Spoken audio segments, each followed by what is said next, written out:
তো বন্ধুরা, কাল ছিল একাদশী বৃহস্পতিবার, আর আজ আমার খুব একটা ঝাল ঝাল চাটাকা ফাটাকা কিছু খেতে ইচ্ছে করছে, কিন্তু বাড়িতে তো সেরকম কিছু নেই।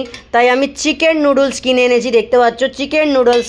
সেই জন্য আমি চিকেন নুডলস কিনে আনলাম, যে কাল একাদশী করেছি, আজকে একটু চিকেন নুডল তিখা তিখা প্রচণ্ড সুন্দর হয়, মানে সমস্ত ক্রেভিংসটা মেরে দেবে তোমার।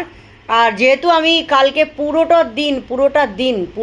দিন ভালোভাবে পেলেছি, যতই হোক শাশুড়ি মা আমাদের জীবন থেকে একদম চলে গেছে, তো সেহেতু আমি পালবো ভালোভাবেই নিচটা ভরে।